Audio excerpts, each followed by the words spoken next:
ディアブロがとある目的で連れてきてしまった3人娘。原初の悪魔にとっては誰かの下につくなど考えられないことですが、テンペストにやってきた3人娘は案外そこでの暮らしを楽しめているようです。また強力な配下については尊敬すら抱いているようで、原初が魔国の一部の幹部をさん付けで呼んでいる様子も確認されていますね。この動画では3人娘が尊敬する存在についてまとめて紹介していきます。リムル周りの意外な存在も含まれていますので、動画の最後までお楽しみください。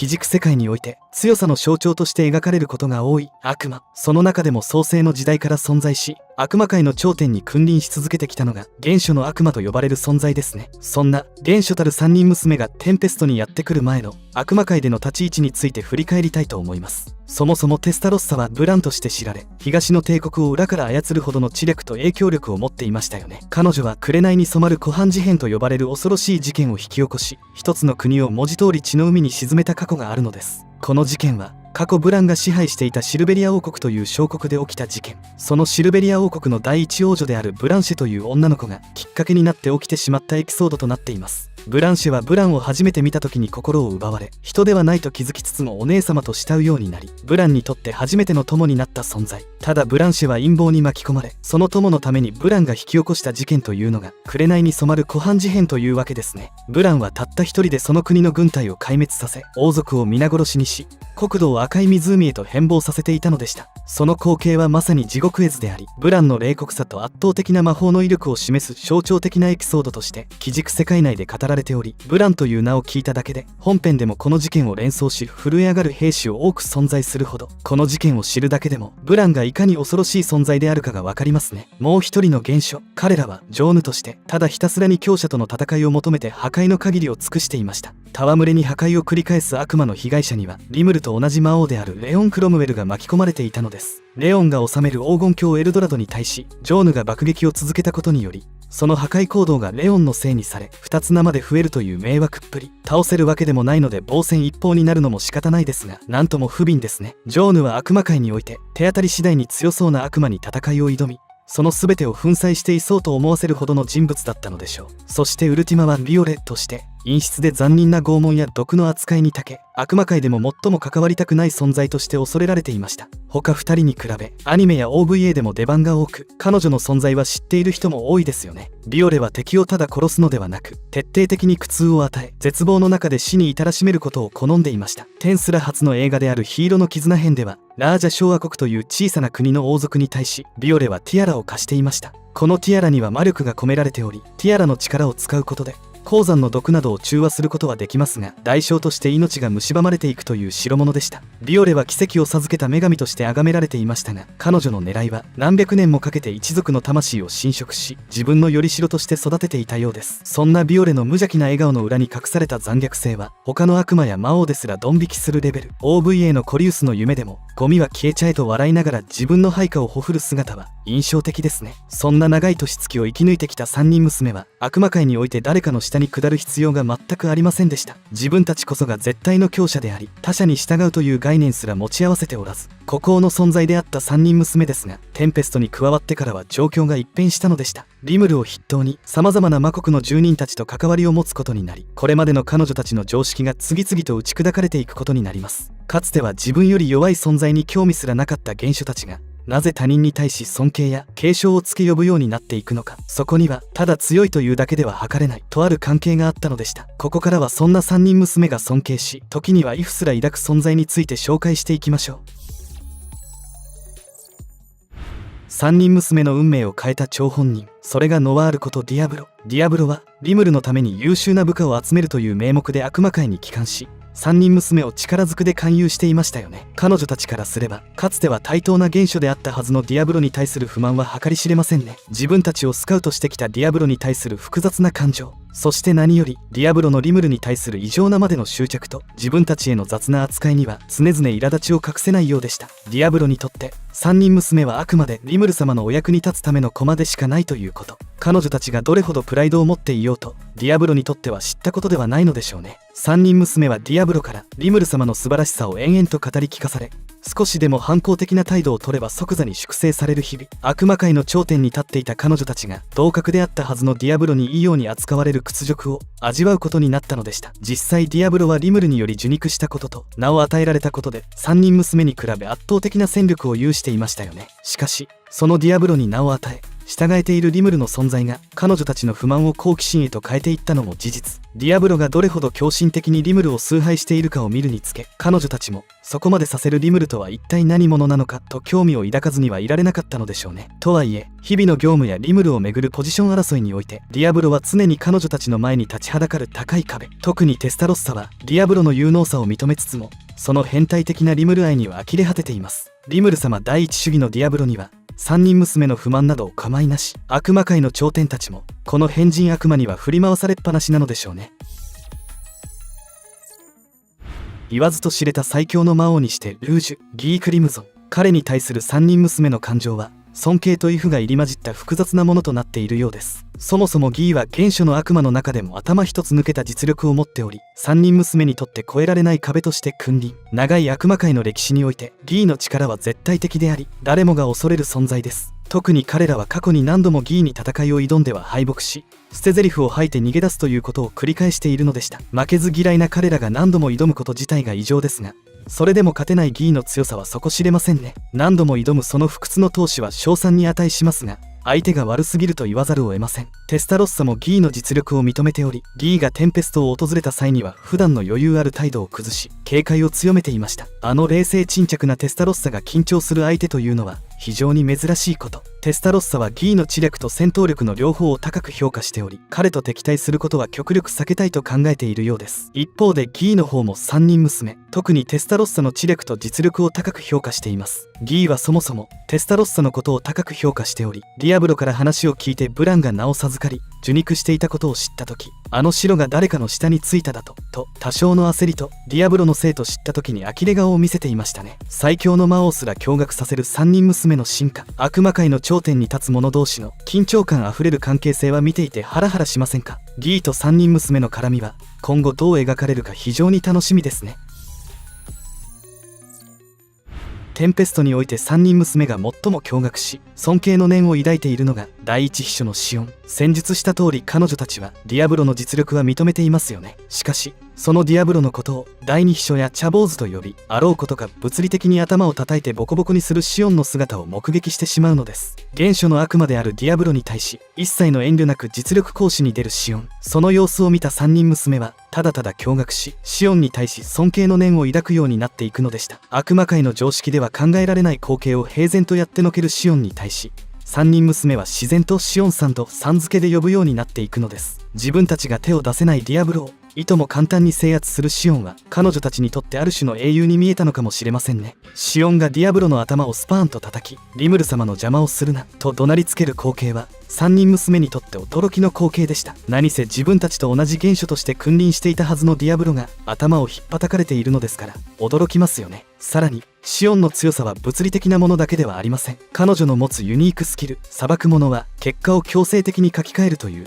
悪魔から見ても理不尽極まりない能力です。このスキルによってどんなにまずい料理でも美味しく書き換えられてしまうという事実を知った時、3人娘はさらなる恐怖を覚えたことでしょう。ディアブロがシオンに逆らえない理由の一つがこの料理にあるのではないかと彼女たちは真剣に考察しているほどです。その実、ディアブロはシオンのコーヒーで体調を崩すという悪魔ではありえないことを引き起こしていましたし、あながち間違いでもないのかもしれませんね。またシオンはリムルの第一秘書として常にリムルの傍らに控えています。3人娘にとってリムルの寵愛を一身に受けるシオンの立場は羨望の的でもあるのではないでしょうか。だからこそ彼女たちはシオンに対しては逆らわず、むしろ積極的にご機嫌を取ろうとするのです。特にシオンが見せる破天荒で予測不能な行動は知略を巡らせる悪魔たちにとって最も計算しづらい要素。理屈が通じない相手というのはある意味で最も恐ろしい敵になり得ます。シオンの無軌道な暴力とそれを許容するリムルの関係性も彼女たちには到底理解できない領域です。原初の悪魔をもドン引きさせるシオンの剛腕と度胸、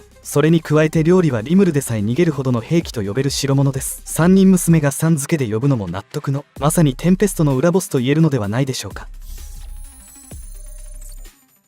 シオンに対する尊敬とはまた違ったベクトルで3人娘が恐れ敬っているのがシュナ。あのシオンはもちろんのことディアブロやベルドラすらも牛耳る圧倒的なオーラを放っていますよね。シュナの恐ろしさは戦闘力ではありません。その圧倒的な統率力と日常における完璧な支配力、リムルの秘書的立ち位置であり、生活面を完璧に管理する彼女の前に出ると、血の気の多い悪魔たちも自然と背筋を伸ばしている様子もよく見えますね。怒らせてはいけない存在であることを彼女たちは本能で悟っているのでしょう。特にシュナの笑顔には底知れぬ恐怖が潜んでいます。何か失敗をした時、シュナは決して声を荒げることはありません。ただ静かに微笑みながら的確かつ容赦のないお説教を始めるのです。あら、こんなところで何をしているのですか、というシュナの涼やかな声を聞いた瞬間、魔国の者たちは直立不動になります。リムルですら自分が怒られているわけではないのに、ビビっている場面もたびたび見受けられますしね。その精神的なプレッシャーは肉体的な苦痛を好む悪魔たちにとって最も苦手とする種類の拷問と言えるかもしれません。またシュナはテンペストの財務や内政にも深く関わっており、実質的な支配者とも言える立場。三人娘がテンペストで好き勝手に暴れられないのは、ひとえにシュナの監視の目があるからこそではないでしょうか。シュナが本気で怒った時、テンペストの機能が完全にストップすることを彼女たちは身をもって知っています。さらにシュナの魔法技術や結界構築の腕前も悪魔たちから見て一目置かれるレベル。シュナの織りなす魔法陣の美しさと精密さは魔法のスペシャリストであるテスタロッサでさえ簡単の息を漏らすほど。何せシュナのディスインテグレーションは服だけ消し飛ばす曲芸じみたこともしていましたね。力こそ全ての悪魔たちに腕力以外の恐ろしさを教えたシュナの無言の圧力の前に逆らえるものはこのテンペストには存在しないのでしょうね。魔王ミリムナーバに対する尊敬は純粋な力への畏怖です。ミリムにしか使えない魔法、そして原初の悪魔の計算能力をもってしても解析不可な圧倒的な魔素と魔法の構築。彼女たちはミリムの理不尽なまでの強さを目の当たりにし、ただただ感嘆するしかありませんでしたね。悪魔は知識と魔法の扱いに長けた種族ですが、ミリムの力はそんな彼らの常識を軽く凌駕しています。特にミリムの代名詞ともいえるドラゴノバの威力は原初の悪魔から見ても完全に規格外。膨大な魔素を圧縮し一撃で国を滅ぼすほどの破壊力を生み出すその魔法は、どれだけ解析を試みても原理を理解することができないようですね。理解できない強さというものは知識を重んじる悪魔にとって最大の恐怖であり、同時に最高の尊敬の対象となります。さらにミリムの無邪気な性格とそれに相反する絶対的な暴力のギャップも彼女たちを畏怖させる要因の一つです。普段は子供のように遊び回っているミリムがいざ戦闘となれば一切の慈悲なく敵を粉砕する。なんなら遊びですら街を半壊させるようなミリムの純粋すぎる暴力性は悪魔たちから見ても狂気そのもの。彼女が機嫌を損ねて少し暴れただけで山が吹き飛び地形が変わる。その光景を目の当たりにした時、三人娘は悟ったのではないでしょうか。この小さな魔王には決して逆らってはいけないと。ミリムが本気を出せば世界そのものが崩壊しかねないという事実を三人娘は直感的に理解したことでしょう。だからこそミリムがリムルと親しくしている姿を見ると、三人娘は安堵とともにリムルの異常な人脈に改めて驚愕。原初の知識と計算能力をもってしても理解不能なミリムの力は天才悪魔たちに考えるだけ無駄と悟らせる、まさに理不尽の化身ですね。力ではなく頭脳面でテスタロッサが認めている存在が日向坂口です。テスタロッサは日向の常に冷静沈着で論理的な思考回路を高く評価していました。感情に流されず的確な判断を下す日向の姿は冷酷で知的なテスタロッサに気に入られたのでしょうね。テンペストとカウンシル・オブ・ウェストの交渉の場において日向が見せた交渉術と政治的な立ち回りはテスタロッサをもうならせるものでした。圧倒的な武力を持ちながら決してそれにおごることなく常に最善の選択を模索する日向の姿勢、それは力で全てを解決しようとする悪魔たちにとって非常に新鮮で知的なものに移ったのでしょうね。その好感度は非常に高く、なんとリムルとくっついてもいいと思うほど、自分の主君の伴侶としてふさわしいと認めるほど日向の実力と知性を買っていることがわかりますね。日向の持つユニークスキル、測るものによる精密な計算能力と一切の無駄を省いた戦闘スタイルもテスタロッサの美意識に合致したのでしょう。テスタロッサにとって日向は単なる人間ではなく知的なゲームを楽しむことができる数少ない相手。日向の冷徹なまでの合理主義は悪魔の思考回路に非常に近いものがあるのでしょうね。冷酷な原初であるテスタロッサにここまで言わせる日向、リムルの制裁戦争においてテスタロッサ公認という最強のカードを手に入れたのかもしれませんね。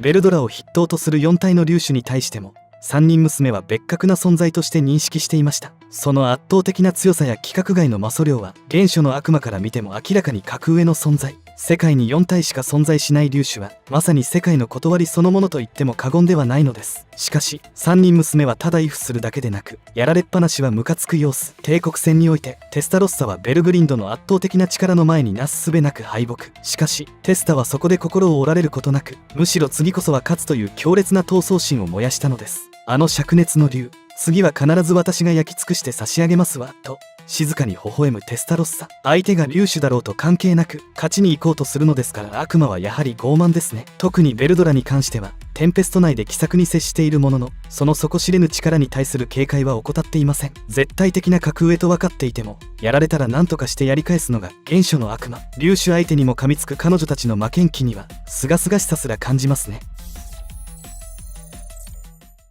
テンペストのダンジョンにおいて3人娘が最も警戒し尊敬しているのがゼギオンです。ゼギオンはアピトと共にリムルに保護された大桑でしたよね。そんなゼギオン、魔国迷宮の守護者としてイカれた進化を遂げていたのです。ゼギオンの強さは頑丈と表現するしかないかもしれません。そんな迷宮最強としての圧倒的な戦闘力は悪魔たちから見ても異常。加えてゼギオンの種族はインセクター。このインセクターという種族ですが、ディアブロも言っていた通り魔法が通りにくく、悪魔の天敵のようなモンスターとなっているそうです。純粋な格闘能力と強靭な外角、そして冷徹なまでの戦闘センス。特にゼギオンの持つメフィストの能力は相手の認識を狂わせ、幻覚世界という意志の力を具現化した独自世界を構築できるほどの能力を有しています。精神生命体であり現実への耐性が極めて高いはずの悪魔たちでさえ、ゼギオンの現実には容易に絡め取られるレベルです。さらにゼギオンのリムルに対する狂信的なまでの忠誠心も3人娘が彼を特別視する理由の一つ。リムルへの侮辱を一切許さず、リムルの敵は全て排除するというその姿勢は悪魔たちから見ても一種の狂気を感じさせますね。迷宮内での模擬戦において3人娘はゼギオンと何度も刃を交えていますが、その度に彼の底知れぬ強さと頑丈さに舌を巻いています。物理攻撃も魔法攻撃も通用せず、精神攻撃すらも跳ね返される。彼らの一撃すらもゼギオンの外角には傷一つつけることができませんでした。つまりゼギオンはあらゆる攻撃に対する完全な耐性を持った無敵のカブトムシということです。この硬さと忠誠心に3人娘は尊敬し、迷宮内で特訓を続けて交流を深めていくのでした。ルミナスからビオレというのは陰気で陰湿、残虐非道の代名詞とまで言わしめた彼女が、なぜリムルにだけは心を開いているのでしょうか。ディアブロに連れられてテンペストを訪れた際、ウルティマたちは全力で種族を隠蔽しなさいという指示のもと、正体を隠したままリムルの前に立っていましたよね。その隠蔽の精度はホーリーナイトクラスでも見抜けないほどの完璧なものにもかかわらず、リムルはあっさりと3人の正体を暴いてしまいます。実際にはラファエルの働きによるもので、リムルは何のこっちゃ分かっていませんでしたが、3人娘の目には我らの存在を見抜いた上で取るに足らぬと断じたと映ったことでしょう。恐怖ではなく好奇心とそれ以上の何かを感じていたのです。さらにウルティマの心を動かしたのがリムルの名付けです。ギークリムゾンが聖化し、己の存在の消滅をとして行わなくてはいけない危険な所業と言わしめた原初への名付けをリムルは3人まとめて難なくやり遂げていましたよね。鬼軸世界における名付けとは単なる儀式ではありません。与えた魔素は基本的に返ってこない命がけの行為です。強さを何よりも重んじる悪魔にとってこの一時だけで十分すぎるほどの証明になりました。さらにリムルはウルティマに検察庁検事総長という役職を与えます。国内の巨悪を捜査し罪を裁く立場。一見するとウルティマの性格とはミスマッチに思えますが、実はそうではありません。制定中の法典をそらんじることができるほど頭が切れるウルティマにとって、これは自分の知性を最大限に活かせる舞台、実はぴったりだったというわけですね。罪を犯してくれてありがとうと無邪気に笑いながら獲物に近づくウルティマの姿は、テンペストの住民たちの間では恐怖の象徴として知られていますが、そんな彼女がリムルの前では純粋な忠誠心を覗かせる。そのギャップこそがウルティマというキャラクターの真髄なのではないでしょうか。そして何よりウルティマがリムルを尊敬する最大の理由は、リムルが彼女を縛らないこと。悪魔界にいた頃のウルティマは陰湿な本性を隠しながら退屈な日々を繰り返していました。誰かを拷問しなぶり、それでも心の奥底では満たされない何かを抱えていた。ウルティマにとってリムルは永遠の退屈から救い出してくれた唯一の存在であり、その笑顔の裏に隠した本音をいつか見せてもいいと思わせてくれる数少ない主君なのでしょうね。ただ本人はそんなことを絶対に口にしないでしょうが、3人娘の中で最も好戦的で最も感情が分かりやすいのが彼らです。ギーからは喧嘩を売ってきて負けそうになると捨て台詞を吐いて逃げ出すやつと評され、ラグリュールからはあの暴れん坊に来られたら国が滅ぶと言われ、レオンには絶対にお断りだと声を荒げさせた大問題児だったのです。そんな彼らがなぜリムルにだけは敬意を払っているのでしょうか。彼らのリムルへの心酔はある意味で最も分かりやすいかもしれません。初対面の際、彼らはリムルに対して意図的に威圧を放っていましたよね。悪魔界で生き抜いてきた彼女の本能的な相手を試す行為。ディアブロはブチギレ寸前だったようですが、リムルはそれを全く意に介さず平然と接し続けました。これが無知ゆえの余裕だったとしても、彼らの目には我らの威圧を受けても動じない格上の存在として映ったのです。そして名付け、その由来はディアブロ同様有名なスーパーカー。名付けによってアークデーモンからデーモンロードへと進化したことは事実ですよね。その力の高まりは彼らにとって何よりも雄弁な証明でした。この存在の下にいればもっと強くなれる。さらにリムルは彼らに最高裁判所長官という役職を与えます。暴れん坊の彼らに法を守らせるという、ある意味でリムルらしい大胆な采配です。もともと悪魔は契約や約束ごとには公正で、暴力や権力に屈することもない種族。その観点から見れば彼らは裁判長として適任とも言えます。実際彼らは不器用ながらも真面目に職務をこなし、優秀な部下のアゲーラから剣術を習い、司法手続きの理解を深めようと努力する姿を見せていたのでした。破壊しか知らなかった彼女が法と秩序の番人として成長していく。その変化はリムルという存在が持つ不思議な引力の賜物と言えるでしょう。そして彼らのリムルへの思いを語る上で欠かせないのが帝国戦での経験。東の帝国との戦いにおいて彼らは帝国根役師団序列1位の団長近藤達也と死闘を繰り広げます。近藤は異世界人でありながら帝国最強の武士のように知られ、彼らがアルティメットスキルを獲得してなおすぐには仕留めきれないほどの実力者でした。最終的に近藤は彼らのアビスアナイアレーションを食らい息絶えます。しかし死の間際、近藤は自身のアルティメットスキルに内包した黄金銃を彼らに託しました。その後、正幸のアルティメットスキルの影響で一時的に鬼軸世界へと権限した近藤は彼らの窮地を救うために再び力を行使。その際、近藤は彼らの手を握りました。普段は誰に対しても上から目線でえばり散らす彼らが照れる。その事実だけで彼らがどれほど人間的な感情を持つ存在であるかが伝わってきますね。そんな経験を経た彼らにとってリムルはどのような存在でしょうか。リムルは彼女に戦う舞台を与え、成長する機会を与え、そして近藤達也という忘れられない出会いをもたらしてくれた存在です。悪魔界にいた頃はただひたすら破壊を繰り返すだけだった彼ら。そんな彼女が今は法を守り、部下を持ち、涙をこらえながら戦い、時に照れる姿も見せているのです。その全ての変化の根っこにはリムルという主君の存在があるということです。彼らはそのことをおそらく言葉にはしないでしょうけどね。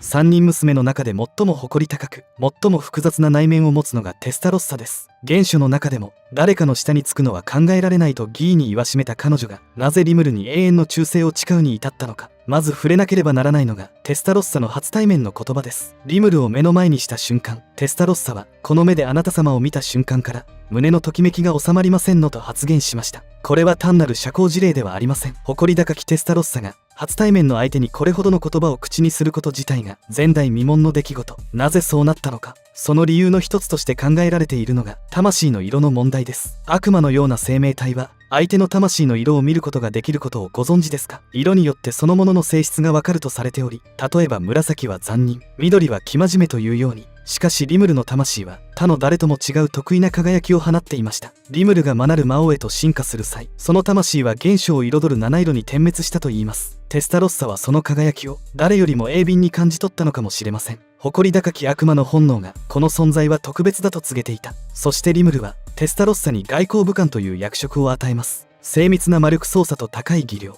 そして知略を兼ね備えたテスタロッサにとってこれ以上ない舞台でした。リムルは彼女の能力を正確に見抜き、最も力を発揮できる場所を与えた。テスタロッサはその信頼に応えるべく持ち前の交渉術と情報収集能力を駆使してテンペストの外交を支えていきます。プライベートの際にリムルへ紅茶を振る舞えばシュナと同格の味だと称賛されるほど、テスタロッサにとってその一言がどれほど嬉しかったか想像に難くありませんね。そんなテスタロッサがリムルという存在に出会い、誇り高き悪魔が一人のスライムのために心を砕く、その姿こそがテスタロッサという人物の美しさを強調している部分なのでしょうね。いかがでしたか。今回は三人娘が尊敬する魔国の住人について紹介しました。彼女たちは単に強力な悪魔というだけでなく、他者の強さや知性を認め敬意を払うことができる深い魅力を持つ存在でしたね。悪魔界の頂点に君臨していた彼女たちがテンペストという異質な国で新たな価値観を学び、成長していく姿は非常に興味深いものです。皆さんは誰が一番気になりましたか？よければコメントで教えてください。このチャンネルでは今後も転スラを楽しむための研究を続けていきますので、ぜひまだの方はチャンネル登録をお願いします。それでは次の動画でお会いしましょう。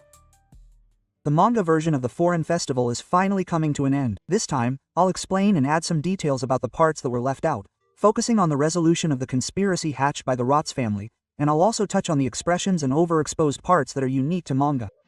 Please let me know your favorite episode from episode 118 in the comments. The final episode of the Foreign Festival. Putting the conspiracy aside, the guests are thoroughly enjoying the final episode of the Foreign Festival. Humans and monsters are arm in arm, drinking together, and chatting about the various performances that took place over the 3-day Foreign Festival. It's likely that they became monsters because the festival was held for 3 days.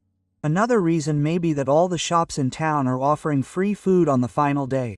After all, it's delicious. Among the detailed cuts, there are nobles gathering around Takuto, the halfling leader who played an active role in the concert, and the king and princess of the kingdom of Brumman. If you look closely, you can see that Hiro and Toa from the movie version of Glen's Bonds are also participating. The Raja Showa kingdom, which the Toa rule over, and Tempest have a relationship, so it wouldn't be strange if they participated, but it's great that they're bringing characters from the movie into the main manga, just like when Jeff Sensei created the original OAD. The 3rd season of the anime will also enter the Mitokuni arc, so there's a lot of anticipation that the two of them might make an appearance. Also, in a scene that was cut from the manga, Veldora, Ramirez, Milam, Carrion, Frey, Trainee San, and the elves are all gathered in the labyrinth, enjoying a wonderful evening while eating a sumptuous feast. The Duke of Muzi's Foreign Festival program has all come to an end, and everyday life has returned. Rimuru exchanges words with Rigel, who is directing traffic, and after a brief greeting, he decides to tackle the issue he's been putting off. That's the payment to Takaori.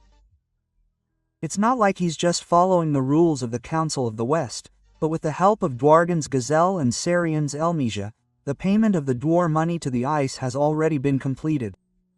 In other words, the problem has been solved, but the witnesses who don't know about it are making a big fuss. The flow of events around here is the same as the book version, but in the manga version, each witness is depicted individually, and among them, there is a mob character wearing glasses who is unusually attractive and makes a series of rude remarks. In the midst of all this commotion, Duke Muse, 35 years old, appears, claiming to be the representative of King Gaston. Gaston refers to the Kingdom of Gaston, a commercial country adjacent to the Kingdom of Ingracia. Although it is not a major power, the Kingdom of Gaston is a fairly large country. Being the Duke of such a country means he is a big shot who can be called a major figure. Marumile has no choice but to act humble, even on the surface. To begin with, Marumile is a servant of Tempest and has been given authority as Rimuru's representative, but in terms of position, he is not even close to being a figurehead. As a matter of common sense for aristocrats, it is normal to pretend not to know a commoner's name, even if they remember it. Considering this, calling Marumile's name would be the highest form of treatment. In the manga version, he looks surprised when Count Muse calls his name, and there was a reason for that.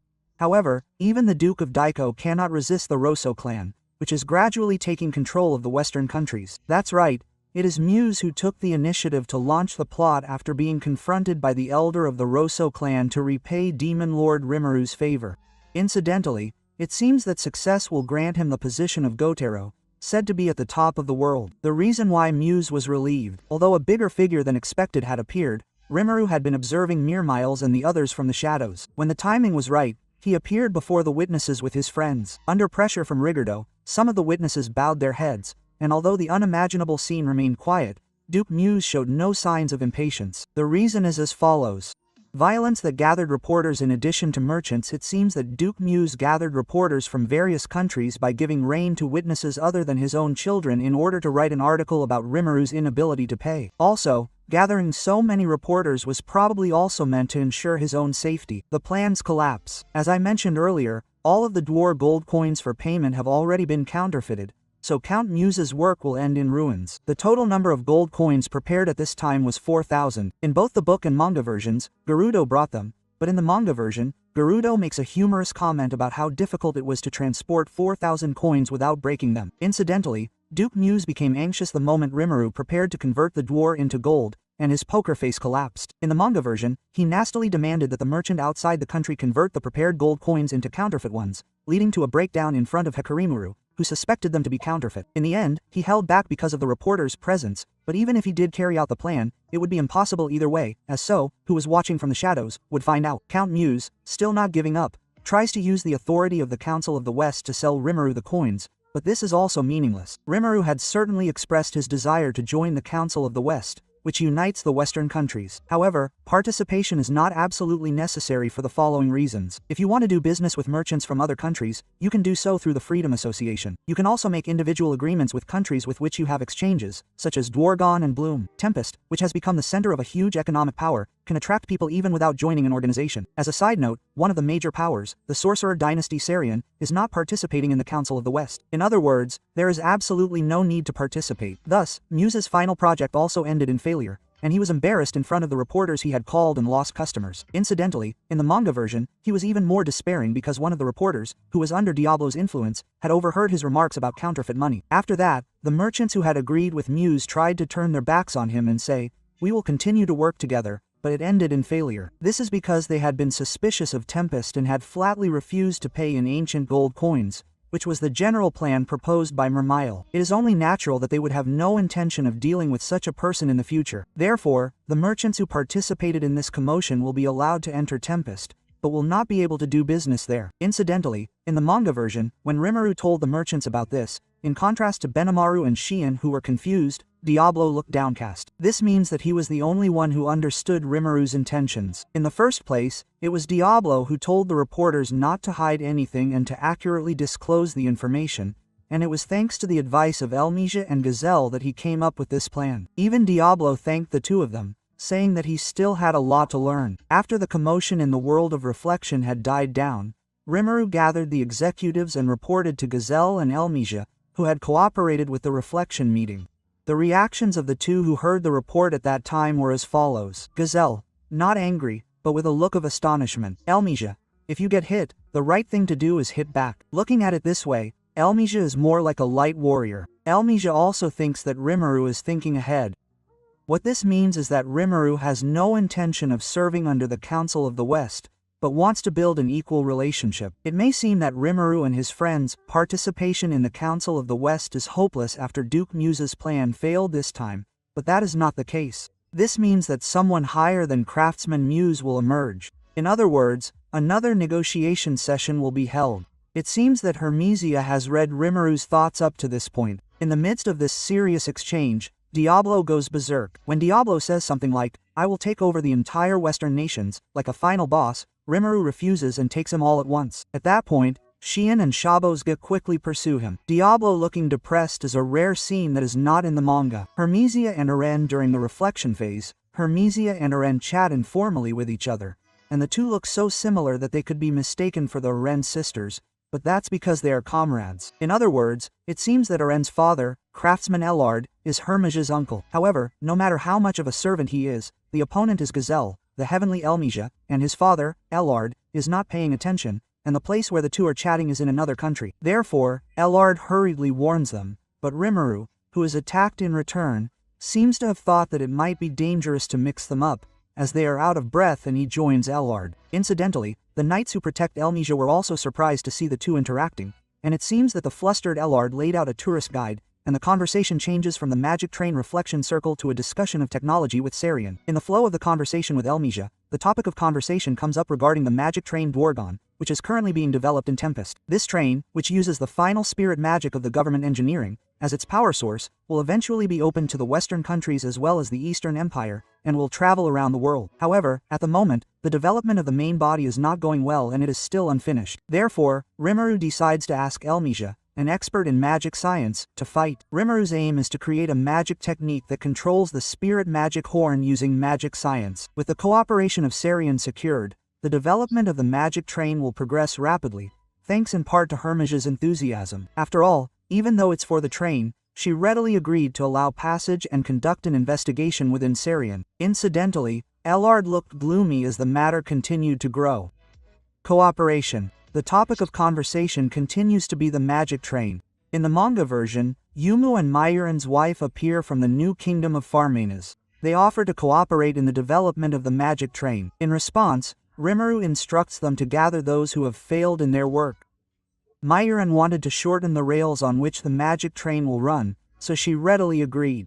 Incidentally, it seems that the gathered workers will join the Gerudo's sect and the Beastmen's commanders. After finishing the exchange with Myron, the next person to approach is Yuzu's friend Belliard. He is the Dan no Kami of the Kingdom of Burmond, and as the representative of King Drum, he understands the intentions and role of the magic train, and after confirming this, he asks the following question. The Kingdom of Brummond was planned to be a distribution hub. Hearing about the magic train, he understood that it would become a logistics hub. If it were to become a logistics hub, it would need someone to manage it. Kappa said that Rimuru expected Brum to take on that role. Rimuru, who had read his mind, said that if he couldn't handle the management role, he would be happy to just provide the location. He tried to throw immediate profits at Belliard by offering to pay for the land, but it didn't work.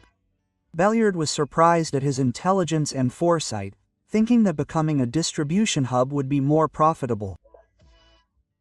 Beldra's reflection world. With the difficult topic of running a country over, Beldra asked Rimuru a question, feeling that something bad was going to happen. This is because they had been practicing their lines to greet the enemy on the 100th floor of the labyrinth, but no one had made it. Even if we take into account that this was just a test play, considering the current situation, it's unlikely that they'll make it to the 100th floor. So Rimuru decides to leave the explanation to Mirmiles in order to convince Veldora. Mirmiles proposes setting up a bounty system. That way, the nobles will hire adventurers and the number of participants will increase even more than before. In addition, Veldora agrees that by repeatedly challenging the immortal labyrinth, there will be those who will challenge Veldora. As expected, Mirmiles is reliable. What did you think? The Sea Country Festival ended at the beginning, but there were many events such as the aftermath, the debriefing, and the review meeting. I think one of the good things about Tensura is that the behind-the-scenes staff such as Mirmiles and Belliard are active. With the big event of the Foreign Festival over, we have returned to our normal lives. In this episode of 119, we will explain the connecting stories that lead to later developments, such as the improvements to the labyrinth that were exposed during the Foreign Festival's Prion, and the unforgettable event where those three girls appear. In addition to explaining and supplementing parts that were omitted from this video, such as the explanation of Sarian's military power that was omitted from the manga version, we will also touch on expressions unique to the manga and parts that were overlooked.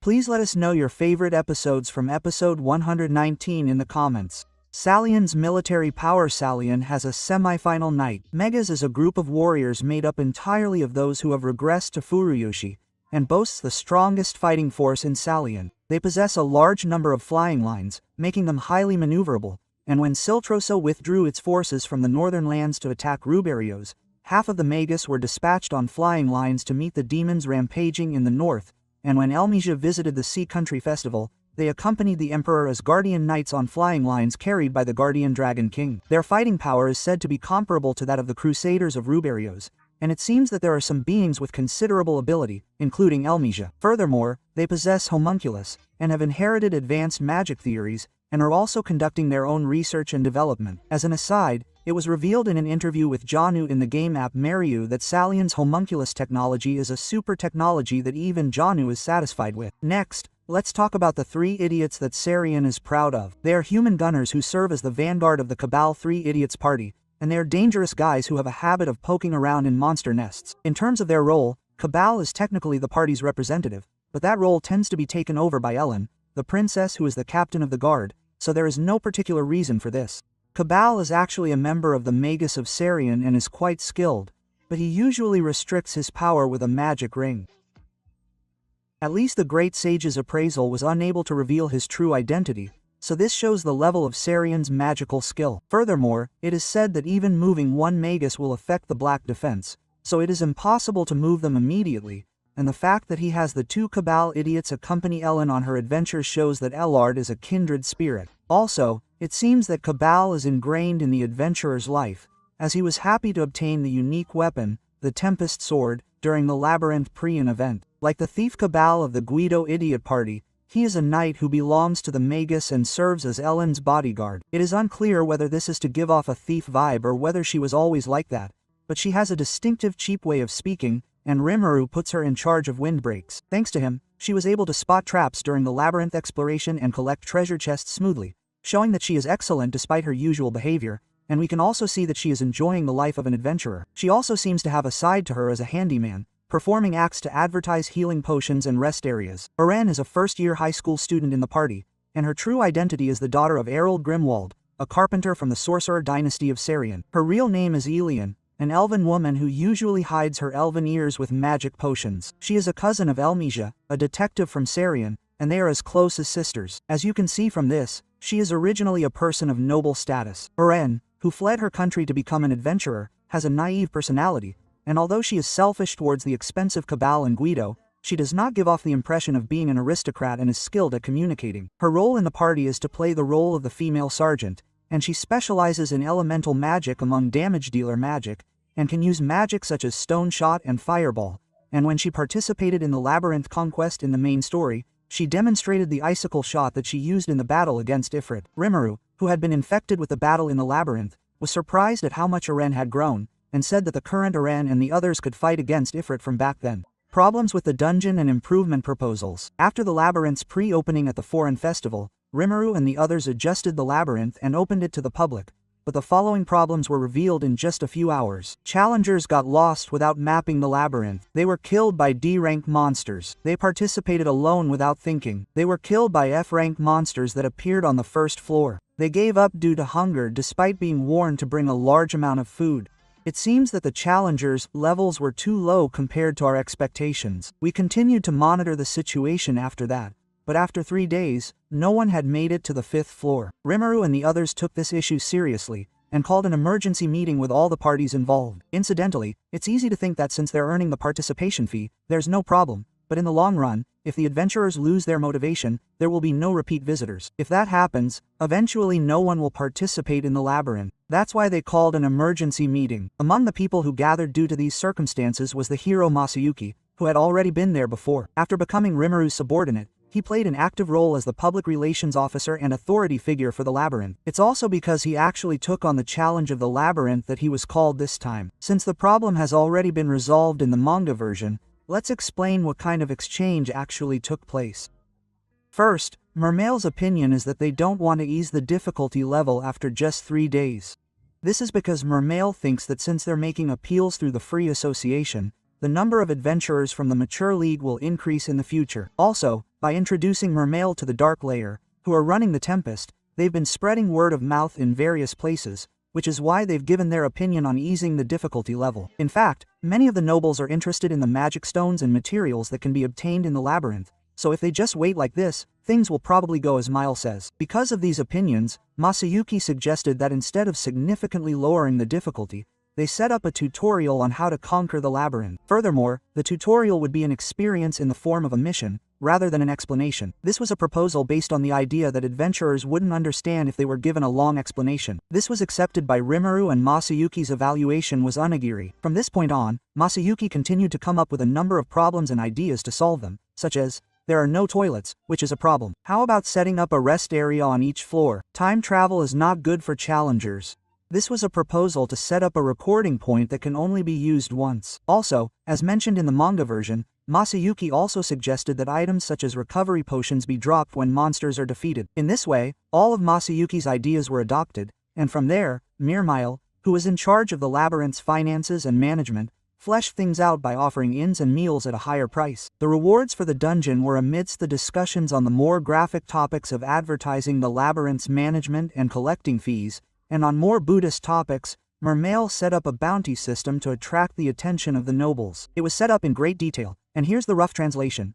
3 gold coins for the first 5 groups to clear the first floor, 5 gold coins for the first 5 groups to clear the 20th floor, 10 gold coins for the first 5 groups to clear the 30th floor, 20 gold coins for the first 3 groups to clear the 40th floor, 100 gold coins for clearing the 50th floor, and 100 gold coins for those who defeat Veldora on the 100th floor. Either way, the amount is generous. Incidentally, the plan is to pay 1 gold coin for every 100 gold coins. This is because they learned from the Rosso clan's conspiracy at the Foreign Festival that they wanted to quickly break up the money-making scheme. Also, for those who have cleared the 50th floor, the first come, first served reward is given to the first group of people each month, and if you are alone, you get a solo, if you are in a party, you get a share, and the monthly slayer is announced, all of which are designed to encourage socializing, as expected of Mermile. The labyrinth after the renovation. The result of the labyrinth renovation is that fools who ignore the tutorial appear. And even if they fail, they try again. What on earth is it that they are borrowing? To put it simply, it is the rare bug that Passon Ikko obtained on the 10th floor during the pre-opening. A rare bug is not worth much from Tempest's perspective, but it seems to be a treasure that is worth exercising to the general public. To give you an idea of how much of a treasure it is a white item whose availability is dependent on luck, and it is not something that can be purchased with just money. That is why adventurers who learn that a rare bug can be obtained on the 10th floor of the labyrinth are eager to challenge the labyrinth. Incidentally, it seems that Passon Iko, who obtained a rare bug on the 10th floor, was bragging about it at the bar and promoting it on his own. The report states that the renewed labyrinth has been popular due to the promotional effect. The report includes the following special items: introduction of adventurer cards, magic cards entrusted to the free association that can also check the physical condition of the person, and 3 silver coins are linked to permission to enter the labyrinth. As a supplement, there is also a simple card that does not allow grappling, but this can be made for 10 silver coins. Regarding the 3 Ramirez items, this is the Arm of Resurrection, which revives those who have died in the labyrinth, and is a record orb of events that can be saved to the summoning period that allows them to return to the surface immediately. There are also weapons and armor that target those who have lost their bugs through return by death, and all of them seem to be highly rated. Diablo's Poison. The discussion about the labyrinth ends. The scene changes to night. Rimuru drinks the tea he received from Diablo and is surprised, but that is only natural, because the tea Rimuru drank was made by Xian. Furthermore, it was Xian's own skills that did not make use of the sword skills of the master. That's why Rimuru was so impressed by the tea Xian made. And it was thanks to Diablo's help that Xian was able to make mild tea. As mentioned in the manga version, when Benimaru, who usually tastes the food Xian makes, gave up, Diablo did it instead, and as a result, he seems to have fallen ill, but he seems satisfied that he had gained a valuable experience. Rimuru thought of Diablo as a reward, not only for his poisonous body this time, but also for his work up to that point. Diablo was initially concerned about this, but ultimately asked Rimuru for permission to recruit subordinates to whom he wanted to entrust menial tasks. For Diablo, menial tasks meant destroying a country, so he seemed a little worried about having such a powerful person under his command, but Rimuru didn't listen and agreed. And so Diablo set out on a journey to bring his subordinates with him. Diablo recruited several hundred people in total. It was later revealed that 3 of them were actual demons. Advance of Hyuga. The screen shifts back to the labyrinth. As Diablo brings Haka, Rimuru prepares a vessel to incarnate into him, when Xian and China appear. It seems that he has worried Rimuru by staying cooped up in the labyrinth's laboratory for too long. After that, he learns that a flustered mermail is looking for him, and when he goes to hear what she has to say, it seems that someone who has cleared the 30th floor has appeared. They are a group of mercenaries called the Green Heads, and it seems that they have been using a self-proclaimed record orb to clear the labyrinth's call hub, just barely avoiding violating the rules. And according to Veldora's estimate, the 40th floor will also be cleared soon. It seems that Mermail panicked when he heard this and went looking for Rimuru. The reason why he is so flustered is as follows. As promised, the Crusaders begin training from the 51st floor. The Holy Knights defeat Adelman on the 60th floor, but are defeated on the 70th floor. The leader, Hinata, stops the harmless Holy Knight. Fritz provokes Hinata, and this leads to the angry Hinata starting his solo labyrinth clearing. From here, Hinata completely destroyed the Elemental Colossus, the guardian of the 70th floor, with disintegration, and instantly killed Apito of the 80th floor. Apito is originally the Queen Wasp, a monster with a reputation for being the fastest in terms of speed. Despite this, Apito's desperate attempt to land a single blow was nothing short of impressive. Hinata also instantly killed Beretta, who was entrusted with the role of boss of the 90th floor because Kumara was still young. They now had a chance to fight Veldora. Of course, Veldora sent Hinata to attack him on his way back, but according to Ramirez, even the Octogram, which is stronger than a mediocre demon lord, can be dangerous if you let your guard down, which shows just how strong Hinata is. Incidentally, it seems that Hinata became an ally in charge of combat training Apito during this opening event. We'll introduce how Apito grows as a result of this if we get another chance. As an aside, after Hinata asked Rimuru for compensation for the time she spent in the labyrinth, Rimuru left it all to Mermail. Later, in the published version, sad murmurs of "with my own pocket money" were heard, and it seems that the quality of the Tempest dungeon, which continues to be enhanced, has been improved as Rimuru, Veldora, Miram, and Himushi have fun making improvements. In episode 120, there are omitted episodes depicting the church event of Adelman, who has become a body, and Rimuru and his friends' new endeavors in the labyrinth that also double as work, as well as the true identity of the sexual Mariabelle. In this video, we will introduce information about episode 120 in one place. China and Xian. First, let's introduce one of the omitted episodes. Rimuru is about to go to the labyrinth as usual, but this time he has business with China, so he goes to the kitchen with Xian, the guardian of the dungeon. Sheena, who is supervising the dinner preparations, is called by Rimuru and responds immediately. Her submissive response, "Tell me anything," makes me want to read it, even if it's just a bonus episode. Getting back to the topic, the kitchen is filled with excitement when Rimuru appears. By the way, Rimuru will be relieved that one of his disciples, Part 5, will be the head chef while Sina is away. After greeting everyone who was disappointed, Rimuru Ako seems to have been eating the lunchbox given to him by Shuna while moving to the 60th floor where Adelman is, but Xian offers to let him make the lunchbox next time. Rimuru does not refuse Xian's offer, but agrees that it is okay if he makes it together with Sina. Even though Shuna is with him, he has become quite trusted. Perhaps he gained a lot of trust with the tea last time. In this way, Xian and Shuna head to Adelman with Rimuru while talking about making the lunchbox together. The secret of sacred magic. Adelman was defeated by the Crusaders who started training in the labyrinth last time, and was helpless. He hugged his knees and did the exercises, but when he confirmed Rimuru's presence, he flew over to him and knelt down. Even though he was being comforted, he lamented his own harmlessness, so you can tell he is very depressed. By the way, here are the specs of how weak Adelman has become now that he was defeated by the Holy Knight. 1. He is now a white king and now fights against whites. 2. He is a low-level monster. 3. He can use only a few magic spells. 4. He can only summon low-level undead monsters. 5. He cannot use divine magic. You can see that he has become so weak that he is unrecognizable from when he fought China. There is Veldora's magic essence in the labyrinth, so it seems that he will return to normal after some time has passed. But Rimuru decides to use a quick method on Adelman, and that method is the cost of faith and tone that Luminos taught him at the Sea Country Festival. Here, we will explain the principles of divine magic that are also related to the cost of faith and tone. Divine magic does not require the gathering of magic thoughts while on standby, and it is not affected by one's own energy. It can be used as long as one has the knowledge and shadow time, so it can be said to be an extremely excellent magic. However, it is not free to use excellent magic.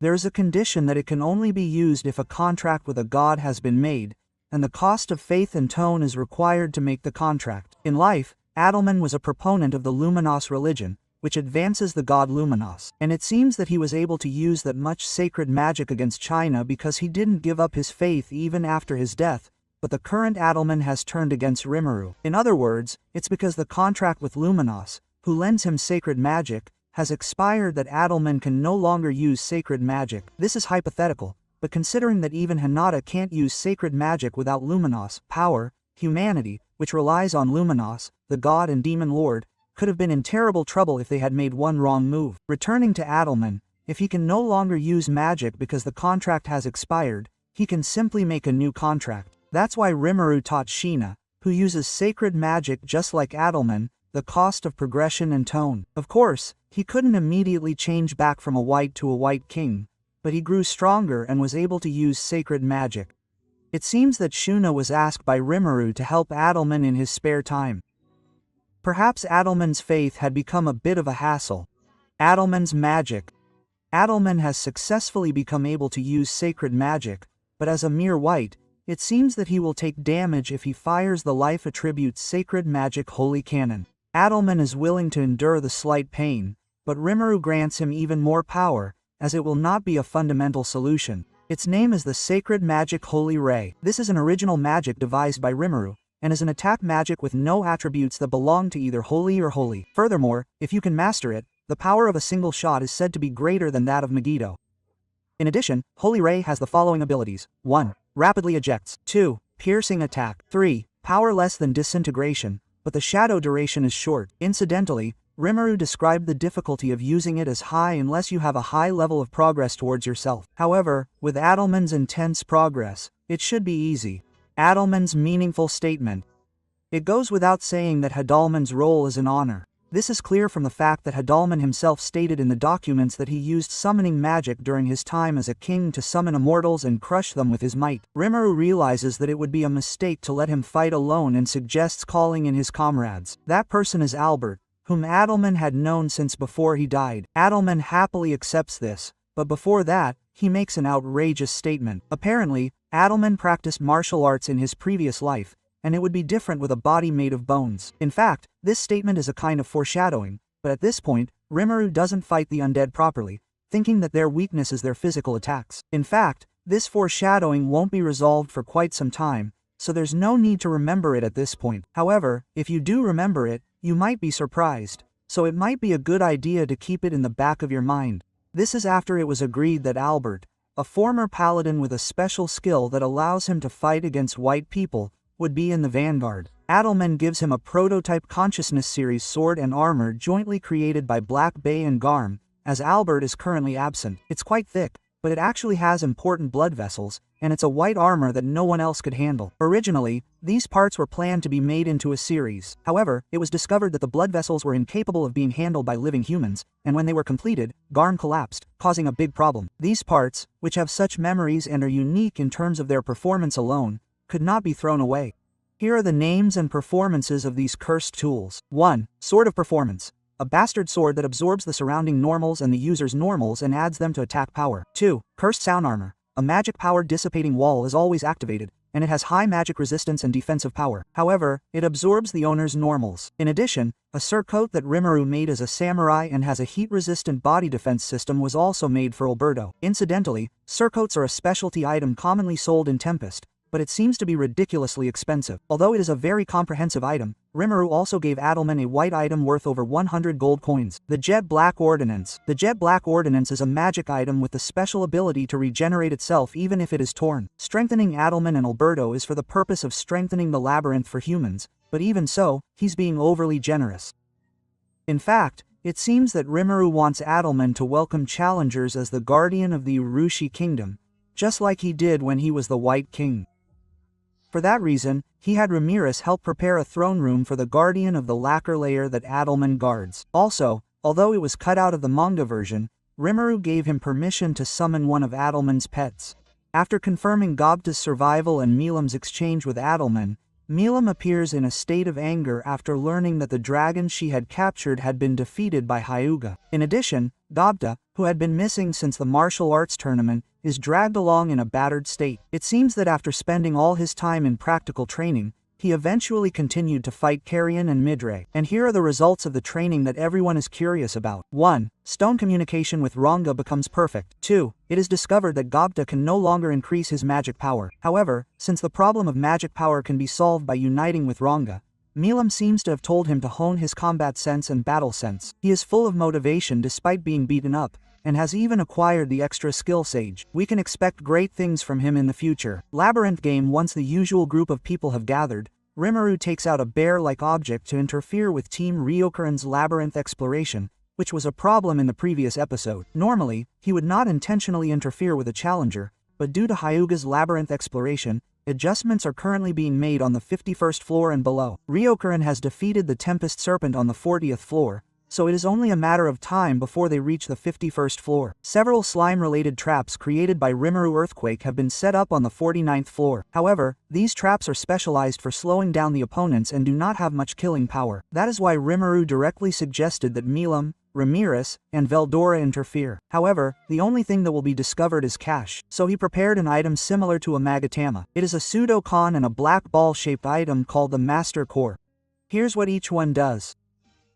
1. A pseudo-large item that holds a vessel for the soul. Incidentally, this item was derived from the homunculus used by the Demon Dynasty Sarian. 2. A medium that uses the magic horns of the Master Core Colibris to protect the vessel for the soul. It has the effect of absorbing magic elements in the air and transforming them into the form of a monster the user desires, and by chanting, use pseudo-con, it is possible to fuse with a monster created by the Master Core. The phenomenon of fusing with a monster using pseudo-con is called an avatar core. Becoming an avatar core has the disadvantage of the main body becoming defenseless and its performance being lower than the main body, but it can be moved in the same way as moving one's own body. And here are the forms of the monsters chosen by Rimuru and the others. Rimuru, Ghost, Milam, Slime, Veldora, Skeleton, Ramirez, Living Armor, and Milam, who chose the slime in the manga version. Rimuru's embarrassed reaction to that is very good. Thus, Mime, now in her heavy-hearted form, danced into the labyrinth, and Rimuru and the others were defeated, even by the beginner party, let alone the Green Dragon. The reason for their defeat was a lack of teamwork. Normally, Milam and Veldora would be the strongest with money, without the need to team up, so it's no wonder they couldn't team up. Also, Ramirez, who had been given the role of Vanguard leader, stepped into a stupid trap and the damage was dealt to Veldora, so Veldora was angry too. Despite being such a ragged party, They gradually improved as they gained experience hunting beginners in the Asai layer, and finally heard that Ryokuren had surpassed the 49th layer, and luckily enough, Kurobi's equipment arrived in time to stop them. As a result, Ryokuren was killed in one hit by the red slime that Milam spouted, and the same was true for the living armor that Ramirez spouted. In the end, Team Ryokuren was annihilated. Incidentally, Milam's slime was equipped with a bug called Death Pickle, which specialized in speed and one-hit kills, making it the so-called assassin's profession. Ramirez also equipped herself with heavy full plate, which transformed her living armor into heavy living armor. In addition, he is equipped with a death axe, which is powerful but difficult to handle, and his job is Berserker, specializing in attack. Veldora's skeleton is equipped with Death Bastard and Hellmail. His job is Fighter, but he seems to be an all-rounder who aims to learn magic and become a magic knight. He showed his strength instantly. And the Ghost Rimuru is equipped with Death Scythe and Hellcloth, and is a sorcerer who has abandoned physical attacks and specializes in magic and mental attacks. It seems that he ultimately wants to learn elemental magic and illusion magic and aim to become a magic wizard. Rimuru's sacred magic. Rimuru, who controls ghosts in a physical battle, uses sacred magic by himself, and strictly speaking, it seems that he was able to use it because Rimuru's magical power as a ghost reached his main body along with his prayers. To elaborate further, it seems that the purpose of the prayers is to convey an image, and the more people pray, the more his magical power increases. It seems that his core as a god increases. It's complicated to explain this part because of things like spirits and Enzin, but basically, the more believers there are, the stronger his magic becomes, and it becomes possible to use large-scale magic in an instant. The cost of faith and tone must be a terrifying power. Mariabelle's true identity. The last thing I'll talk about this time is Mariabelle's true identity. To put it simply, she is a reincarnated being like Rimuru. Before her reincarnation, Mariabelle is said to have been a ruler of Europe who controlled the economy from behind the scenes. And while her skill in even dealing with war is amazing,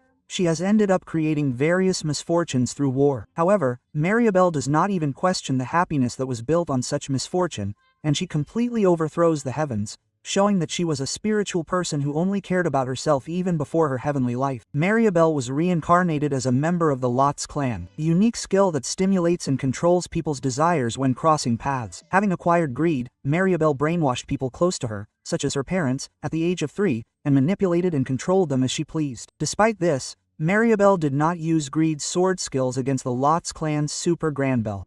There are two main reasons for this. One is that it's not a universal skill that can brainwash Greed in an instant, and it was easy to imagine that if she took her time brainwashing him, she would be killed by Granbelle immediately. The other is that she thought that if she, a weakling with only the intelligence of a 3-year-old body, wanted to survive in the future, it would be best to curry favor with Granbelle. For Mariabelle, it was a rush, but she won. As a result, Mariabelle was favored by Granbelle and established her position as the number 2 in the Lot's clan, and an alliance was formed. What did you think? The first half of episode 120 focused on strengthening Adelman to the max, and the second half was about repelling the Green Lantern and introducing Mariabelle's new technology. While the Sea Kingdom was finally enjoying themselves, it seems that the problem is now spreading outside the country. If you want to play in the labyrinth, please give it a thumbs up. This channel will continue to conduct research on how to enjoy Tensura, so if you haven't already, please subscribe to the channel. See you in the next video.